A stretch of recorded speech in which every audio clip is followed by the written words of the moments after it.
வணக்கம். நான் உங்கள் அம்மா சமையல் மீனாட்சி. பாருங்கள், வீட்டில் நம்ம வாழைக்காய் வாங்கி வச்சுருப்போம். சில நேரம் பழுத்து போயிடும். என்ன பண்ணுறதுன்னு தெரியாமல் தூக்கி போட்டுருவோம். இன்றைக்கி நம்ம அதை வச்சு தான் ஒரு சாக்லேட் பணியாரம் பண்ண போகிறோம். இந்த வாழைக்காய் பழுத்து போனால் மட்டும்தான் செய்யணும் அப்படின்னு இல்லை, எந்த வாழைப்பழம் வேணாலும் போட்டு இந்த சாக்லேட் பணியாரத்தை நீங்கள் பண்ணலாம். வாங்க எப்படி பண்ணுறதுன்னு பார்க்கலாம். பாருங்கள், 4 வாழைக்காய் பழுத்து போன வாழைக்காய் வச்சுருக்கேன். நீங்கள் ஒரு வாழைப்பழத்துக்கு 3 பீஸ் ப்ரெட்டு எடுத்துக்கோங்க. நான் 4 வாழைக்காய் எடுத்திருக்கேன். பழமான வாழைக்காய் இந்த மாதிரி சின்ன சின்னதாக கட் பண்ணிவிடுவோம். பாருங்கள், இதில் 1 ஸ்பூன் அளவு நெய் போட்டுக்கலாம்.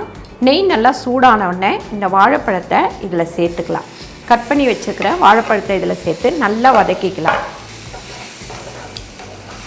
பாருங்கள், இது நெய்யில் வதக்கும் போது நம்ம பணியாரம் பண்ணோம் அப்படின்னா நல்ல ஒரு வாசனையோடு இருக்கும். நெய் வாசனமும் இந்த வாழைப்பழ வாசனையும். நீங்கள் பூம்பழம், அதுக்கப்புறம் மஞ்சப்பழம், நேந்திரம் பழம் எது வேணாலும் யூஸ் பண்ணிக்கலாம். பாருங்கள், இந்த வாழைப்பழத்தை நல்லா அப்படி மசிச்சு நல்லா வதக்கிக்கோங்க.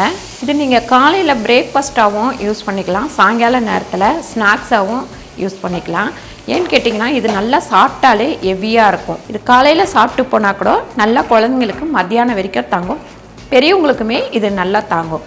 ரெண்டாவது வயசானவங்களும் இதை நல்லா சாப்பிட்லாம். இந்த மாதிரி வதங்கிட்டு இருக்கும் போதே நம்ம ஒரு சின்ன கப்பில், அதாவது ஒரு வாழைப்பழத்துக்கு 2 ஸ்பூன் கணக்கு பண்ணி எடுத்துக்கோங்க. நான் 8 ஸ்பூன் எடுத்திருக்கேன் சர்க்கரை.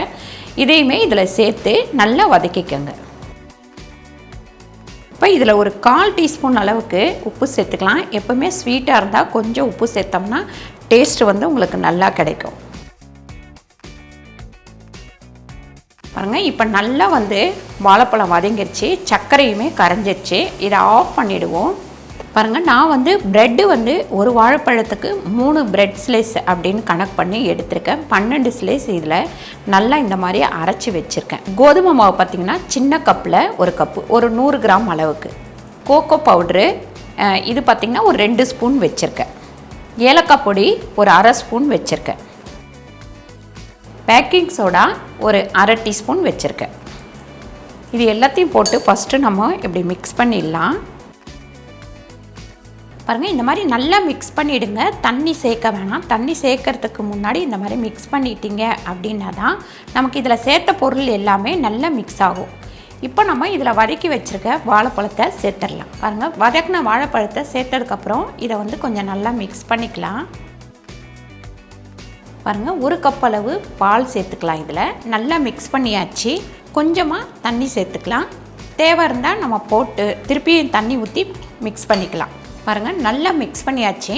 இப்போ பணியார சட்டி வச்சுருக்கேன். பணியார சட்டியில் கொஞ்சமாக நெய் ஊற்றிக்கலாம். நீங்கள் இதுக்கு நெய்யும் யூஸ் பண்ணிக்கலாம், எண்ணெயும் யூஸ் பண்ணிக்கலாம். பாருங்கள், இது இந்த அளவுக்கு நான் திக்காக வச்சுருக்கேன். இந்த அளவுக்கு இருந்தால் போதும். நல்லா நமக்கு வெந்துடும். பாருங்கள், ரொம்ப ஃபுல்லாக ஊற்றாமல் இந்த அளவுக்கு ஊற்றுங்க. பாருங்கள், இப்போ எல்லாத்துலேயும் ஊற்றியாச்சு. தீயை குறைச்சிருவோம். குறைச்சிட்டு இதில் பார்த்திங்கன்னா நான் பாதாம், முந்திரி, பிஸ்தா எல்லாமே கட் பண்ணி வச்சுருக்கேன். பாருங்கள், இது மேலே இப்படி அழகுக்கு நம்ம போட்டுடலாம். நல்ல ஹெல்த்தியான ஒரு சாயங்கால நேரத்து ஸ்நாக்ஸு. காலையில் சாப்பிட்டிங்கனாலும் நல்லா ஹெல்த்தியாக இருக்கும். நல்லா திம்முன்னு இருக்கும். குழந்தைங்களுக்கு சாப்பிட்டு போனால் மத்தியானம் வரைக்கும் தாங்கும். பாருங்கள், இதை மூடி வச்சுருக்கேன். ஒரு 6லேருந்து 7 நிமிஷத்தில் இது நல்லா வெந்துடும். நமக்கு திருப்பியெல்லாம் போட வேணாம். நல்லா புஷ்ஷுன்னு சூப்பராக வந்துடும். இது பார்த்திங்கன்னா ஒரு ஹெல்த்தியான ஃபுட்டு. நீங்கள் காலையில் நேரத்தில் குழந்தைங்களுக்கு சாப்பிட கொடுக்கலாம். ரெண்டாவது லஞ்ச் பாக்ஸுக்கும் இதை வச்சு அனுப்பலாம். ரொம்ப விரும்பி சாப்பிடுவாங்க. ஏன்னா இதில் சாக்லேட் கலந்துருக்கும், ரெண்டாவது வாழைப்பழம் அந்த மாதிரி எல்லாமே கலந்துருக்கும். குழந்தைங்களுக்கும் பிடிக்கும், வயசானவங்களுக்கும் பிடிக்கும். எல்லாருமே சாப்பிட்லாம். பாருங்கள், சூப்பராக வெந்திருக்கு. பாருங்கள், இதை நம்ம திருப்பி போடணும்னு அவசியம் இல்லை. பாருங்கள், இப்போ இதை எடுத்து நம்ம பிளேட்டில் வச்சிடலாம்.